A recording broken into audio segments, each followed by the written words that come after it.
नमस्कार, मैं हूं रविंद्र जैन और आप देखना शुरू कर चुके हैं सबकी खबर। मैं कहता था और हमेशा कहता रहूंगा कि यदि जिले का कलेक्टर तय कर ले तो फिर जिले में भ्रष्टाचार नहीं हो सकता, और ये सिद्ध कर दिया है जबलपुर जिले ने।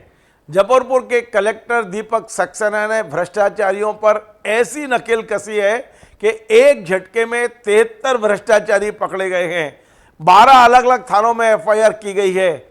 और ये पूरा मामला क्या है विस्तार से बताता हूं आपको। 30 करोड़ रुपए राज्य सरकार के बचेंगे यदि ये भ्रष्टाचार रोका जाता है।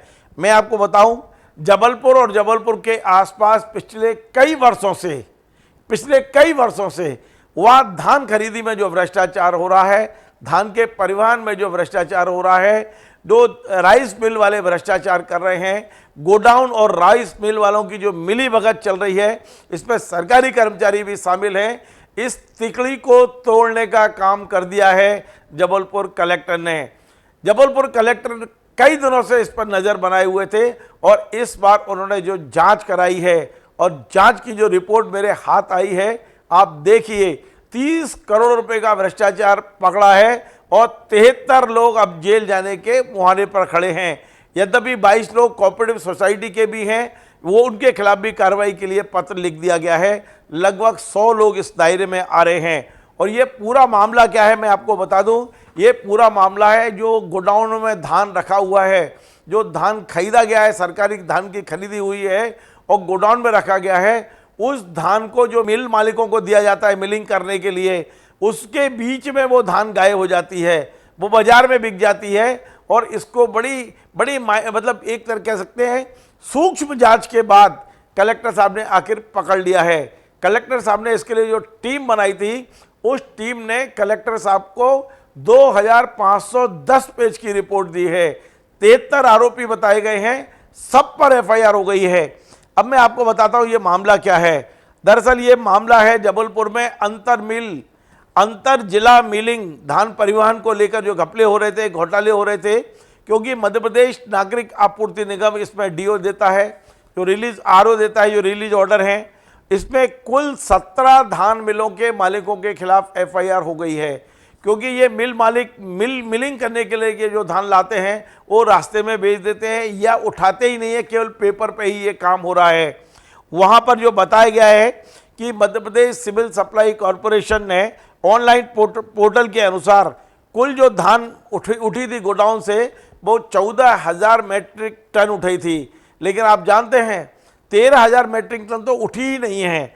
इसमें मैं आगे कहानी बताता हूँ कि मिलर द्वारा जो उपयोग की गई वाहन है, उनकी संख्या 614 बताई गई थी।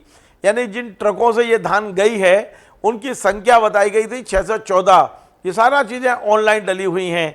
लेकिन जांच कमेटी ने ये पाया है कि टोल नाकों से जो वाहन बताए गए वो मात्र 571 ही गुजरे थे, बाकी गुजरे ही नहीं थे। जो नंबर बताए गए वाहनों के, अभी आप चौंकिएगा, आगे और चौंकेंगे आप। लेकिन बड़ी मज़ेदार बात यह है कि इन 571 वाहनों में से भी 307 वाहन ऐसे हैं जो ट्रक नहीं है, या तो कार हैं या स्कूटर हैं या ऑटो हैं। अंदाज लगाइए किस तरह घोटाला हो रहा है, और ये लंबे समय से हो रहा है। आज मैं अपने दर्शकों को बता दूं, भारतीय जनता पार्टी के जबलपुर के एक विधायक इन कलेक्टर के आगे खून के आंसू रो रहे होंगे, क्योंकि उनने जो अपार संपत्ति बनाई है विधायक जी ने, वो इसी परिवहन से बनाई है। मैं और आप क्या जबलपुर का बच्चा जानता है कि भारतीय जनता पार्टी के विधायक भारतीय जनता पार्टी का दुपट्टा डाल के किस तरह ये घोटाला कर रहे थे। आज वो पकड़े गए हैं। कलेक्टर साहब ने उनकी दुकान में ताला लगा दिया, ऐसा लगता है। कलेक्टर साहब को मुख्यमंत्री डॉक्टर मोहन यादव पसंद करते हैं। मोहन यादव जी ने उन्हें इस मुद्दे पर फ्री हैंड दिया है और उस फ्री हैंड का उन्होंने अच्छा फायदा उठाया है। मैं तारीफ करूंगा कि उन्होंने भ्रष्टाचारियों को जमीन दिखा दी है।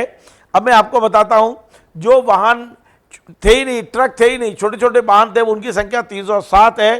फर्जी ट्रिप के आधार पर धान की जो अफरा तफरी हुई है, यानी 14,000 मेट्रिक टन धान उठी है, लेकिन 13,100 टन की तो अफरा तफरी हो गई है। अंदाज तो लगाइए।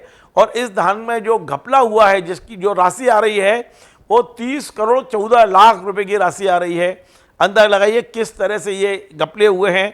और धान में जो नकली, एक तरह से आप कह सकते हैं धान की खरीदी जो गलत तरीके से चढ़ाई गई है, उसकी संख्या भी 7,200 मैट्रिक बताई जा रही है और उसमें भी 16.54 करोड़ का घपला की आशंका है।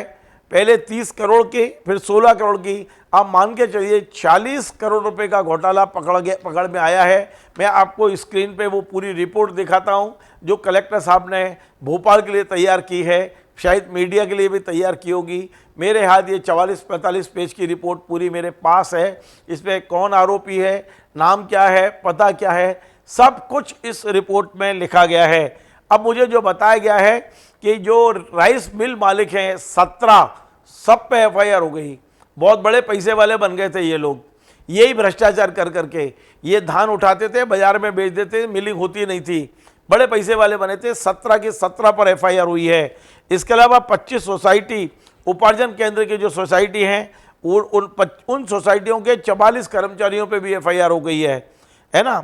और इसके अलावा 13 ऐसे कर्मचारी जो नागरिक आपूर्ति निगम के जिला प्रबंधक हैं या उस विभाग के कर्मचारी हैं, यदि ये सरकारी कर्मचारी हैं 13 सरकारी कर्मचारी, 44 जो उपार्जन केंद्र हैं उनके कर्मचारी और 17 राइस मिल, इन 73-74 लोगों के ऊपर एफआईआर हो गई है। अलग अलग 12 थानों में ये एफआईआर दर्ज हुई है, ये जानकारी हमें दी गई है। अब आप चाहें तो मैं नाम भी बता सकता हूं, लेकिन मैं स्क्रीन पे है, अपने एडिटर से बोलूँगा कि स्क्रीन पे वो नाम आपको सुना दें, क्योंकि मेरे पास पूरी नाम की लिस्ट भी आ गई है कि किस किस राइस मिल वाले के खिलाफ एफआईआर हुई है, किन किन कर्मचारियों के खिलाफ एफआईआर हुई है। पूरी सूची मेरे हाथ में है। यदि आप कुछ नाम सुनना चाहें तो मैं आपको बता सकता हूं। तो आप देखिए पूरे 73 लोगों की सूची मैं आपको स्क्रीन पे दिखा रहा हूं।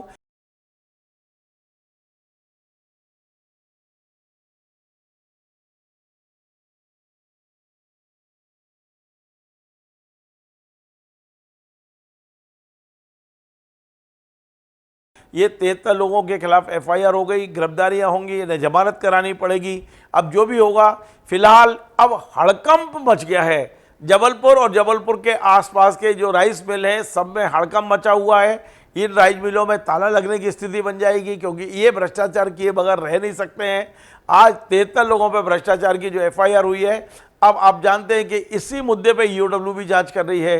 ईओडब्ल्यू को जबलपुर छोड़ के बाकी आसपास के जिले दिए गए हैं और उनकी रिपोर्ट का भी हम इंतजार कर रहे हैं। वहाँ भी तमाम लोगों पे एफआईआर की तैयारी है, कुछ पे हो भी गई है, ईओडब्ल्यू ने कर भी ली है। तो अब मैं मध्य प्रदेश के मुख्यमंत्री डॉक्टर मोहन यादव जी को बहुत बहुत बधाई देता हूँ, साधुवाद देता हूँ कि यदि आप निर्देश नहीं देते, ना जबलपुर कलेक्टर इतना बड़ा एक्शन लेते और ना ईओडब्ल्यू इस तरह का एक्शन लेती। ये एक बहुत बड़ा घोटाला, 50-50 करोड़ का इस तरह से हर साल घोटाला करते चले जा रहे हैं और ये बरसों से चला आ रहा है। ये 50 करोड़ का घोटाला तो सिर्फ जबलपुर का है, आसपास के जिलों का मिला लें तो ये सैकड़ों करोड़ों रुपए का भ्रष्टाचार प्रति वर्ष होता चला जा रहा है। अब ऐसा लगता है कि इस पर अंकुश लगेगा और इसके लिए मैं उन तमाम सारे जांच अधिकारियों की टीम को, कलेक्टर साहब को, मुख्यमंत्री सबको बधाई देना चाहता हूं। एक बड़े भ्रष्टाचार पर अंकुश लगाया है और मेरी भारतीय जनता पार्टी के उन विधायक के प्रति भी कोई सहानुभूति नहीं है जो इस भ्रष्टाचार में लिप्त हैं।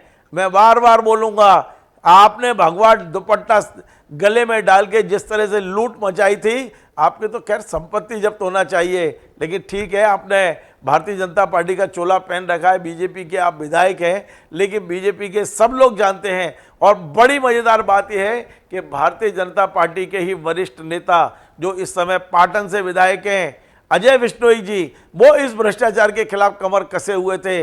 उन्होंने लगातार मुख्यमंत्री से चर्चा की, उन्होंने लगातार अधिकारियों को इस बात की जानकारी दी। ये भ्रष्टाचार कैसे पनपता है, उसके अंदर की कहानी यदि किसी ने बताई थी तो उनका नाम है अजय बिश्नोई जी। आज मैं अजय बिश्नोई जी को भी साधुवाद देता हूं कि उन्होंने इस भ्रष्टाचार को रोकने में बहुत बहुत अहम भूमिका निभाई है। आपको हमारा कार्यक्रम पसंद आए तो इसे शेयर करें, लाइक करें, कमेंट करें। आपसे बार बार निवेदन है, हमारे इस चैनल को सब्सक्राइब अवश्य करें। धन्यवाद।